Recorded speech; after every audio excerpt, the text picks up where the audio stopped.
Dando continuidade ao nosso curso de agente de investigação e confidencial e reservada, no que diz respeito à disciplina Medicina Legal, nós iremos agora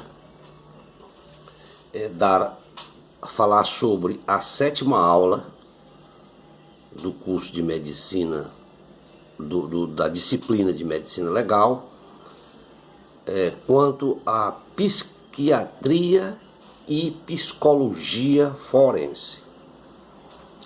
Inicialmente, podemos dizer que no ramo da ciência forense, a psicologia e a psiquiatria tornam-se uma só. Ambas se dedicam às situações que se apresentam nos tribunais e que envolvem leis. Assim sendo, nestas áreas são tratados todos os casos psicológicos que podem surgir em um contexto de uma demanda judicial em um tribunal. Os licenciados nesta área dedicam-se ao estudo do comportamento criminoso, tentando construir o percurso da vida do indivíduo em todos os processos psicológicos que o possam ter deduzido à criminalidade, e em busca da raiz do problema, descobrindo as causas das desordens, sejam elas mentais e ou comportamentais, para que se possa determinar uma pena mais justa. Bom, para que haja a intervenção do profissional, dos psiquiatras, tem que ser solicitada, só pode haver a intervenção se for solicitada por juízes, advogados, dos familiares, do próprio arguido ou da parte lesada.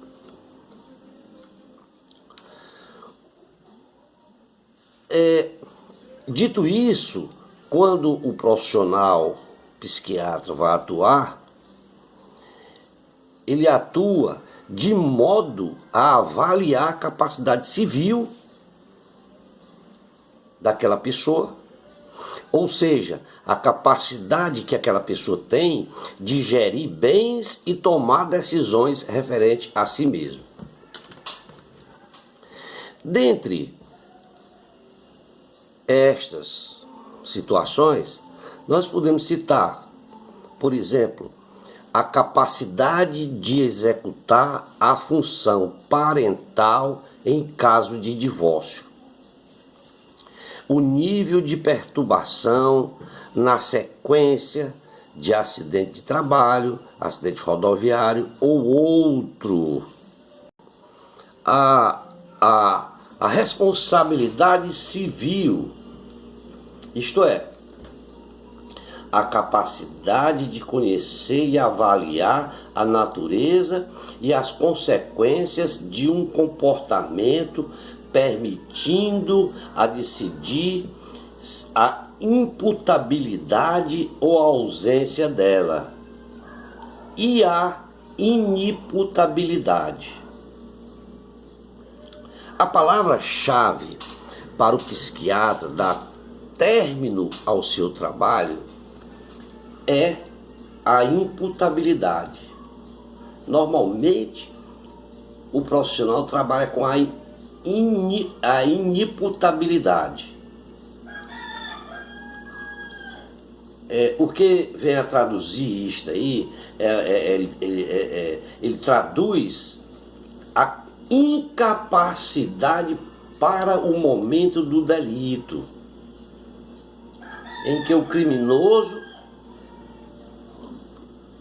do delito criminoso e reconhecer ali a ilegalidade do ato cometido. Caso o criminoso tenha transtornos de personalidade, como é o caso do psicopata. Psicopata é uma pessoa que tem transtorno de personalidade. Ou ainda a esquizofrenia, que é considerada, a pessoa que tem esquizofrenia é considerada inimputável. No caso de que se tenha neurose, psicose afetivas, que é o caso das depressões, síndrome cerebral orgânica, que é o caso das demências, alcoolismo e outras toxicodependências, podem ser considerados inimputáveis ou imputáveis, dependendo do seu estado do momento do delito. Apenas e tão somente nesses casos de neurose, psicose afetiva, síndrome cerebral, alcoolismo e outras dependências, toxicodependências, ele pode ser considerado inimputável ou imputável. De modo que, ao fazer uma avaliação correta do estado do criminoso, o psiquiatra necessita de fazer um exame ao qual se dá o nome de exame clínico, que neste exame vai incluir diversas partes, mais ou menos na seguinte ordem: a identificação do examinado, a condição do exame, o histórico e antecedentes, o exame clínico, os exames complementares e, por fim, o diagnóstico. Bom, a identificação do examinado, na identificação do examinado, deve conter a descrição física, verificação dos documentos, sexo, idade, filiação, data de nascimento, foto e a impressão digital, as impressões digitais daquela pessoa. As condições do exame deve ser o local onde foi efetuado, na presença de quem e se o paciente estava sob o efeito ou não de medicamentos. No histórico e antecedentes, o histórico antecedente, ele é a necessidade de referências aos antecedentes neuropsíquicos e respectivos tratamentos, as crises essencialmente e a reação a estas. Porque o fato de na família haver antecedentes psiquiátricos também pode ser relevante. E ainda o próprio ambiente social, familiar e profissional, onde está inserido o examinado.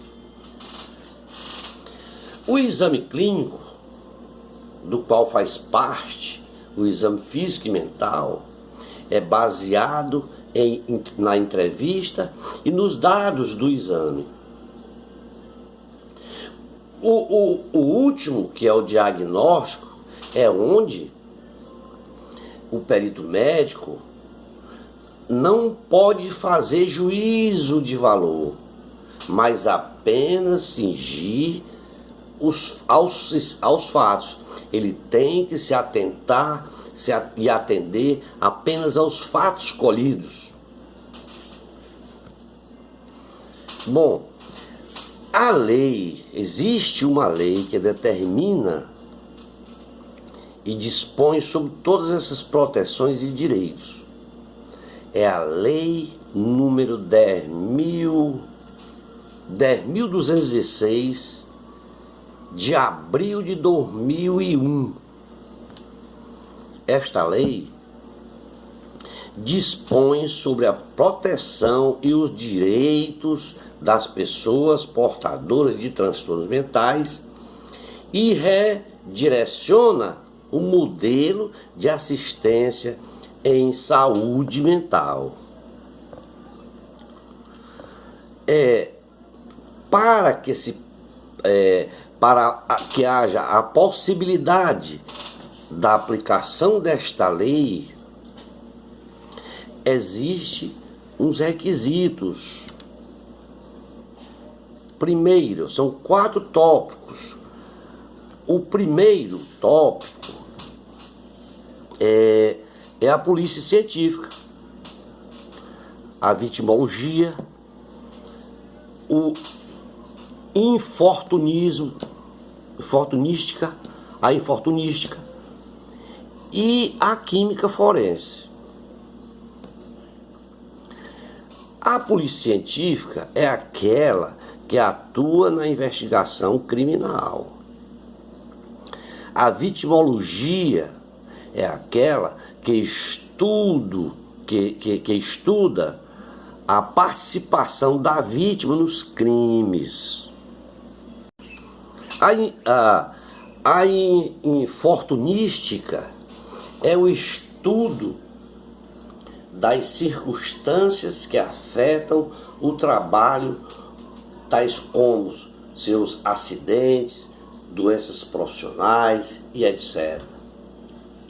A química forense, ela vem a fazer o estudo de materiais como tintura, vidros, solos, metais, plásticos, explosivos e derivados de petróleo. Bom, quando se fala da Lei Federal número 10.216 de 2001, tem que se entender da importância desta lei. Dentro dessa importância, bem como o seu aspecto, ela tem como a garantia de vários direitos aos pacientes, tais como os transtornos mentais, a participação de sua família no tratamento e na proteção contra qualquer forma de abuso. São direitos garantidos por esta lei,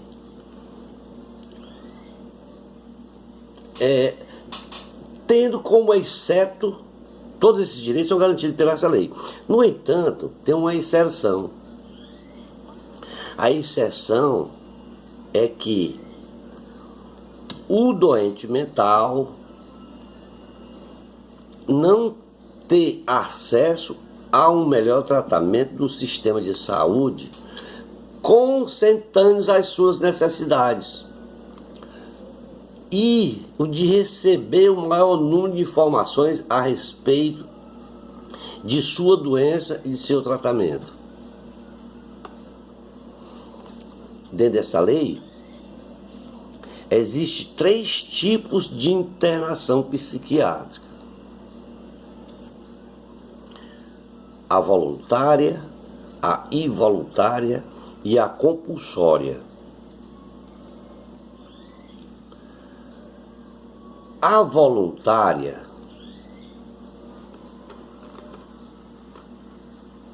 é a internação que se dá com consentimento do usuário. A involuntária é a internação que se dá sem o seu consentimento, sem o consentimento do usuário e a pedido de terceiros. Já a internação compulsória é aquela que é determinada pela justiça. Bom, aqui nós falamos sobre este tema muito importante dentro da medicina, que é a psiquiatria e psicologia forense. E em outra aula nós iremos falar sobre odontologia legal. Muito obrigado a todos, espero ter contribuído e nos veremos em uma outra aula.